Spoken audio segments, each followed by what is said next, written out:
Mais d'abord, le sud de l'Europe qui lutte encore contre les flammes. Plus de 340 000 hectares sont déjà partis en fumée en Espagne cette année. C'est un record et une nouvelle fois, un pompier a été tué en essayant d'éteindre les flammes. C'est le 4e en un peu plus d'une semaine. Au Portugal, ce sont plus de 210 000 hectares qui ont été dévastés. Là aussi, un pompier a été tué. Catherine Tonero.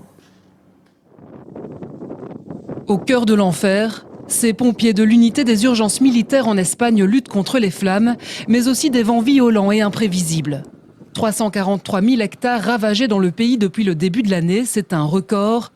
Parmi les régions les plus touchées, la Galice enregistre les sinistres les plus graves. Dans ce village, 9 maisons sur 10 ont été détruites par le feu. Je n'arrive même pas à parler car nous avons passé 2 nuits consécutives sans dormir à monter la garde. C'était l'enfer, j'ai jamais rien vu de tel. Nous n'avons jamais eu aussi peur qu'hier. Dans la province de Castille et Léon, les pompiers ont lutté contre les brasiers toute la nuit.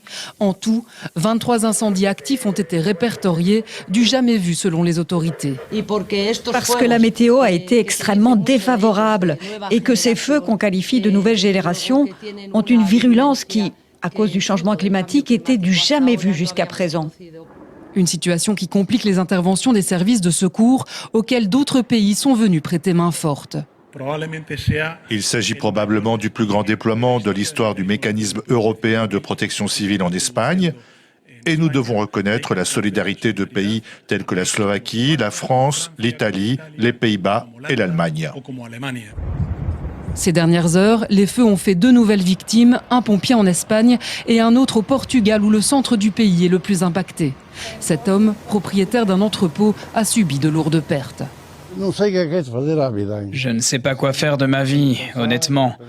Je dois encore réfléchir, car en plus de ce qui se trouve ici, 70 ou 80 autres espaces contenant du bois qui avaient de la valeur ont également brûlé. La vague de chaleur carburant de ces incendies depuis 2 semaines devrait prendre fin aujourd'hui, après des températures qui ont atteint 45 degrés par endroit. Ces incendies ont fait 6 morts en tout dans la péninsule ibérique.